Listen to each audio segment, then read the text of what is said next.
个角度，多种声音，多方讨论。爱 FM 开讲天下议题。iFM 你一家人的电台，早安你好，我是晋川。你好，我是这些进城。9:18，你家收听的是 iFM。我们的这个节目呢，就是爱谈天下事哦。最后一个小时呢，我们有开讲天下议题。是我们今天的这个议题呢，就是一份盒饭为露宿者雪中送炭哈。是这个课题，其实我想大家都特别有留意到呢，在路上啊，我们的这个街边啊等等呢，都其实有一些露宿者或者是流浪者。那这些流浪者呢，他们一般可能会去跟这个食客去祈祷一些食物啊，或者是去跟别人要一些可能1令吉或2令吉去买食物。那这个一个盒饭呢，就可以为他们雪中送炭了。是我们今天呢，其实在过往的好几天看到有一个新闻啊，就是说最近领取免费食物的民众的人数呢有上升的趋势哈。根据非正式的统计显示，今年的人数呢比去年大约提升了20%那么多。现场为你请来这位嘉宾呢是克切拉的香鸡厨项目的主管，也就是谢国良先生。谢先生你好。你好，早安。早安，你好。对，以您的观察，什么因素导致这些领取免费食物的人数增加呢？因为大多数可能他们有一些面对了突然的那个经济的问题，所以才暂时失业，然后就变成没有办法之下，又不要拖累自己的或者连累自己的亲人的话，又不要给他们担心，就没有办法之下就这样子流浪了。然后就是加入你们的这一个免费索取食物的一个组别这样子，对吗？那我们想知道一下，就是这个免费派发食物的计划是在什么时候开始呢？其实是从2006年之前已经这开发了10年了。所以这个下来，那个人数一直增加吗？就是说领取食物的人越来越多，是不是？是的，因为大部分也是因为我们的志工的人员已经增加了，所以我们的那个所谓的 network 就比较扩大了。对，涉及的范围也多了嘛，对了。以前一开始是在什么地方呢？就是从2006年的时候，我们是跟我们的那个founder His Eminence Sam Tugu Rinpoche 赞图古仁波切所发的这个活动呢，就从布吉宾当那一带那边从20包开始这样子派得到今天的1070包。谈谈这个计划吧，就是说呢，它是怎么个它时间表怎么派发法，然后呢，怎么样那个形式对是怎么样的？我们就透过这个食物呢，就来帮助看还有什么东西可以帮助到这些露宿者，有些新脸孔的，我们就看谈他们的什么情况啊，我们怎样去帮助他们找工作，或者是如果有别的问题的话，我们就也是会透过食物来跟他聊天一下，然后才慢慢找出那个终点是从哪里来，然后就找一个方法来解决他的问题。什么时候会派的呢？是说每一天吗？还是说每一个星期吗？对，每一天。从星期一到星期五呢，我们就从隐蔽那边，我们有一个香鸡厨呢，就打开的门给他们来获取他们的食物，还有休息的地方，还有做他们的洗衣的服务。意思是说星期到星期五是有需要的人上门到你们的地方去领取这免费的食物，以及还有接受一些免费的咨询啊或者服务之类的。对。那在什么时候是你们去他们的就是到各个地方去派发食物呢？那就是在星期六晚上，还有星期天的下午。就轮到我们出去外面去寻找他们睡的地方，就从大概10点到12点的之间晚上的时间。涉及的范围呢有多广？我们从加兰伊波北部呢，我们就可以放在加兰伊波，还有到Brickfields 甚至乎安邦我们也有送到，然后南部呢就是普渡 Market 之类等等。其他州属呢？其他州属有没有？别的州？我们星期天呢就开发在雪兰莪的，在只有雪兰莪，对，雪龙，其他州属没有。我们还有槟城，还有那个柔佛。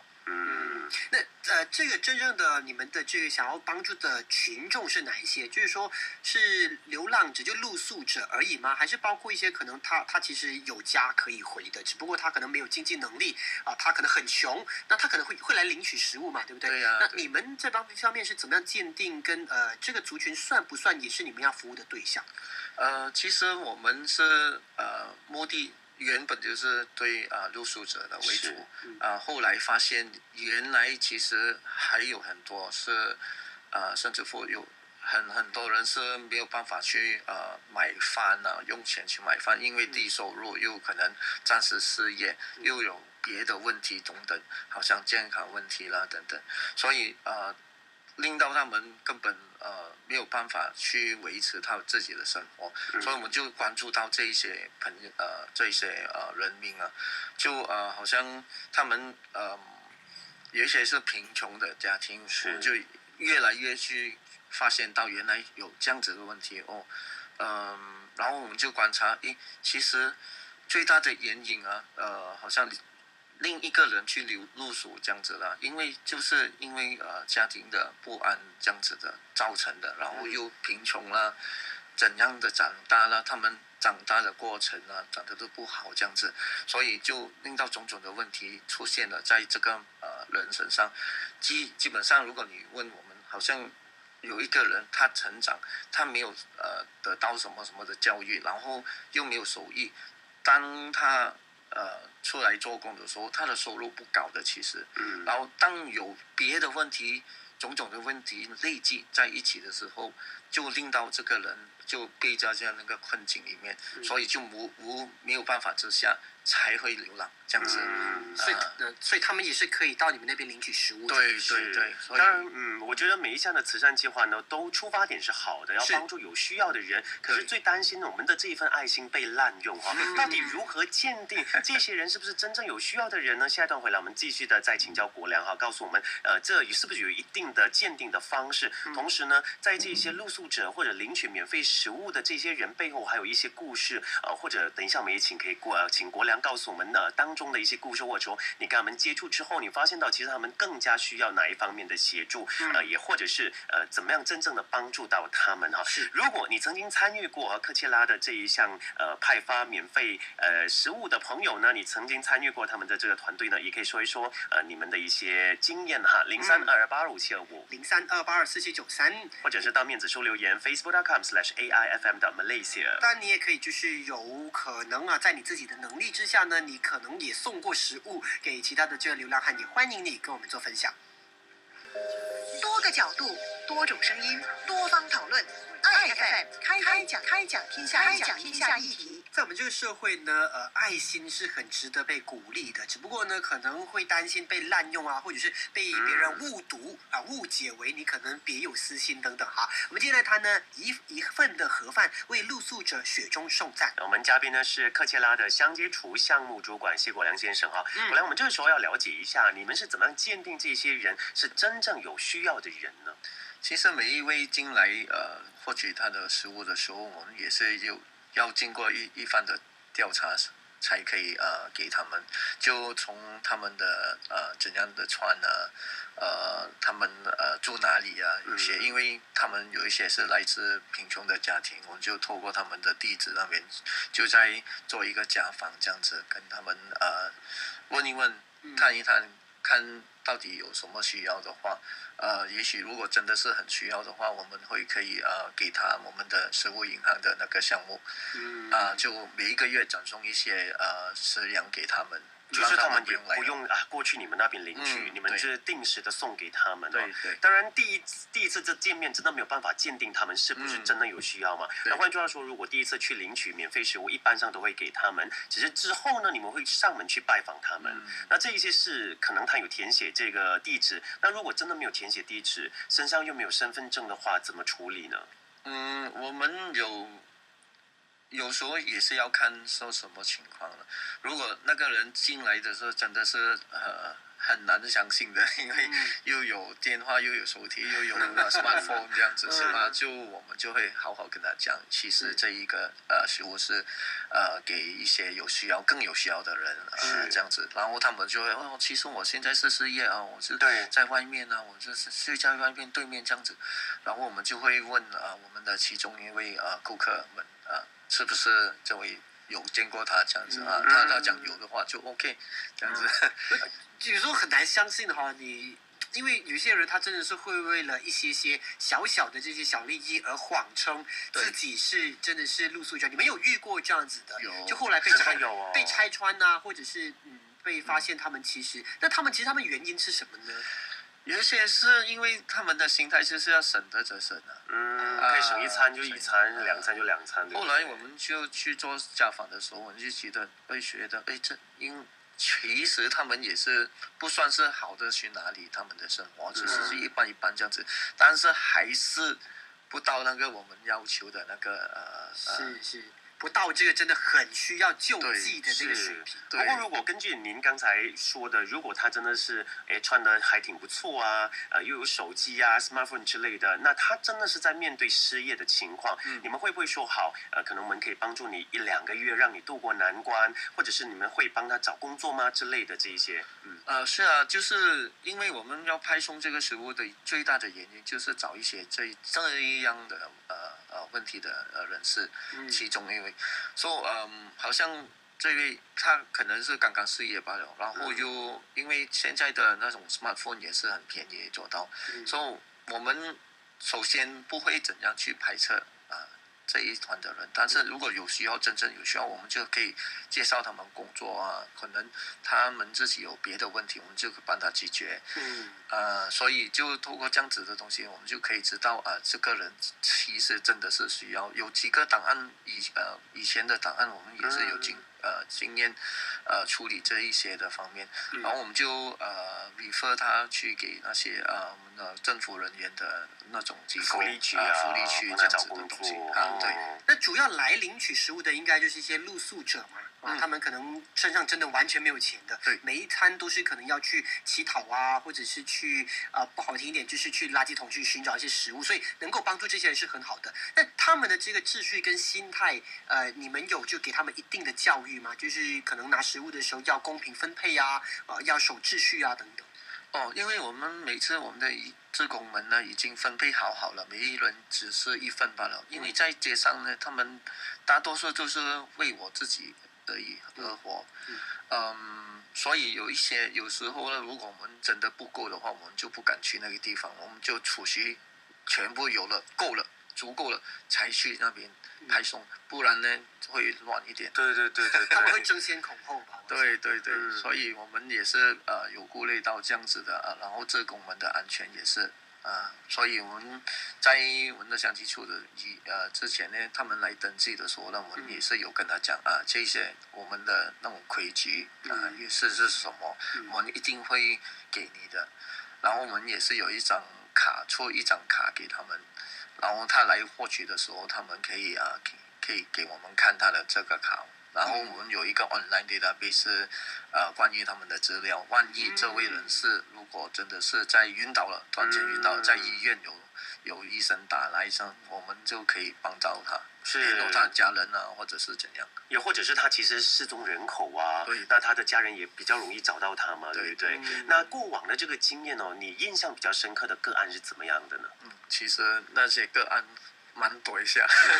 要一下子记起来是不是容易的事情？但是有一个是好像一个很早以前，这个是我第一个档案吧，因为印象比较深刻。有一个老人家还有他的小孩流浪在街上，就是在早给那一区。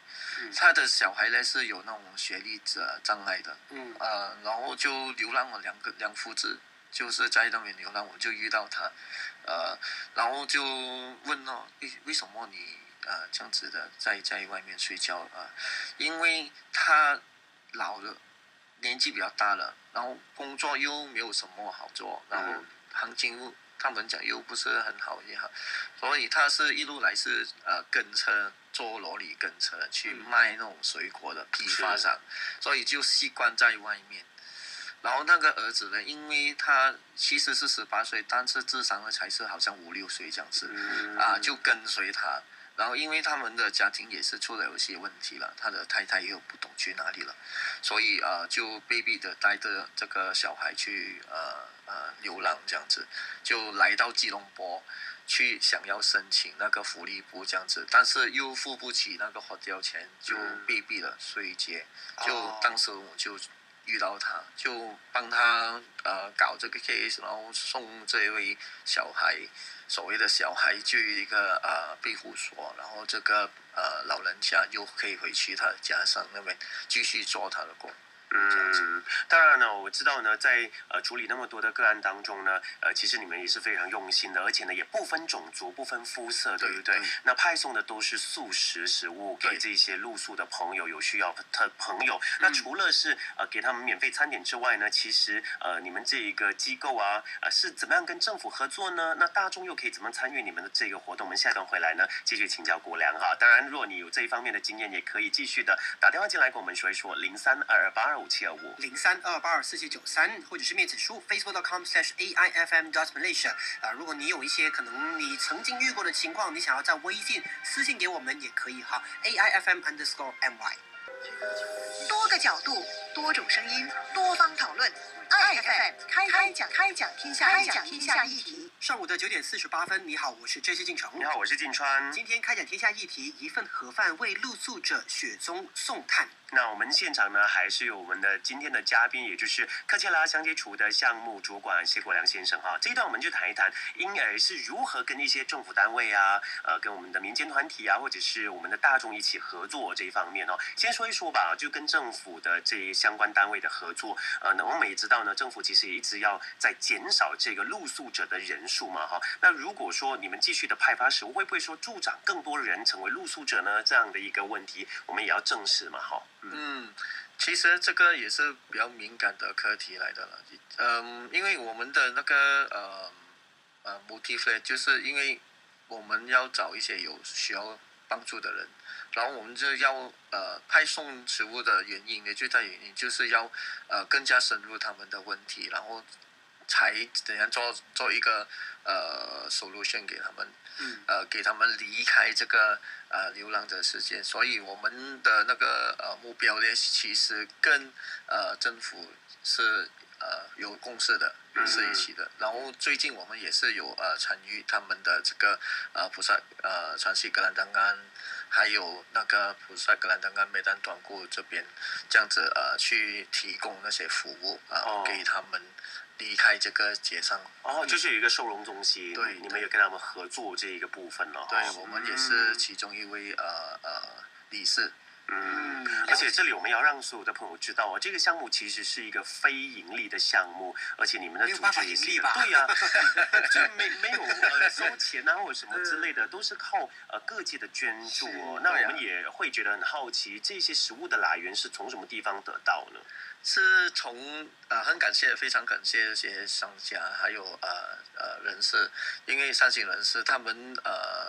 捐款的不只是有时候是钱，有些是食物，买米买菜食粮等等的，也是感谢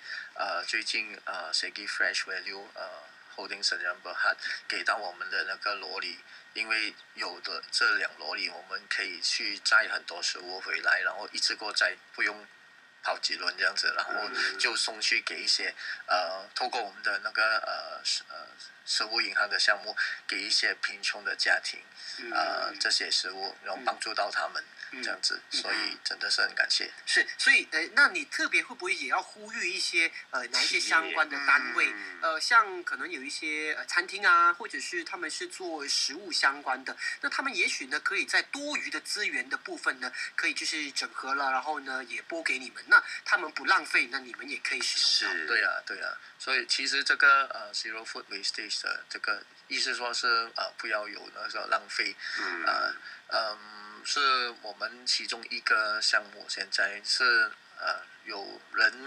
有多生出来的食物，还就快要过期了的，他们也是可以透过这个我们的这个管道来转送给有需要的人。是，其实我觉得很多单位都可以献出他们一点点的一点点的贡献哦。比如说汽车维修中心也可以免费帮你们维修你们的罗里，对不对？每半年或者每3个月一次。那另外呢，有一些司机啊，他们也可以在空闲的时候呢，为你们免费开这个罗里啊，派送食物啊，这都是为这个社会在做一些事情嘛，也是做慈善嘛。对啊，也是可以透过这样子的项目来有志工来参加，帮我们去收食物回来也是很好。因为最大的问题现在就是那个运送的问题，因为有时候收的太多，也是要转送出去。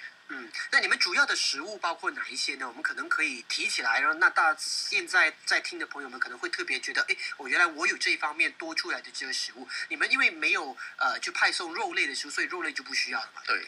那其他的包括哪一些呢？可以送米啊，送菜啊，送饼干啊，水果啊，面包啊，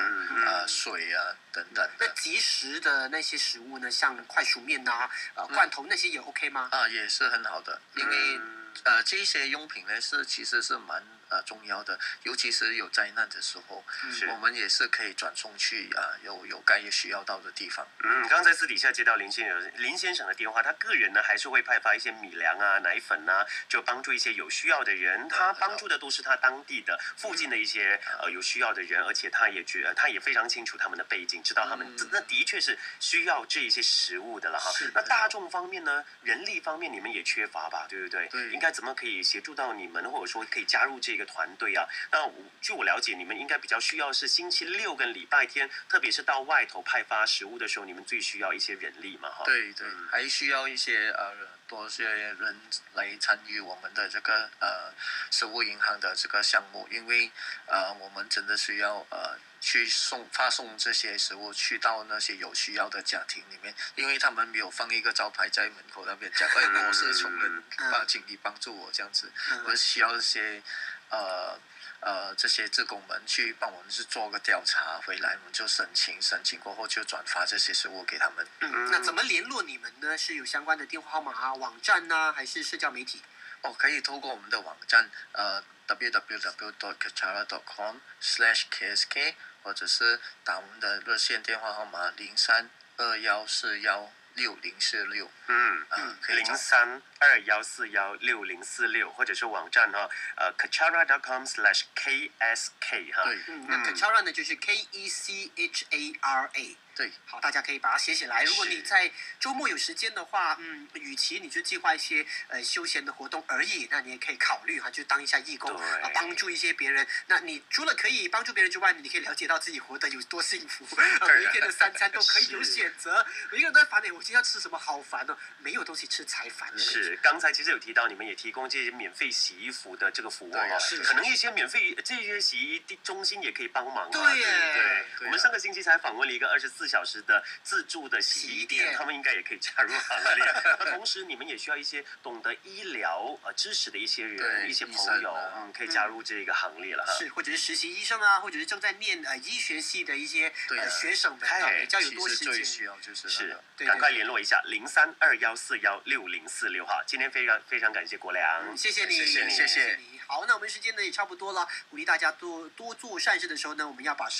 这个节目呢交给爱生活。我是杰西进城，我是金川，明早再会，拜拜。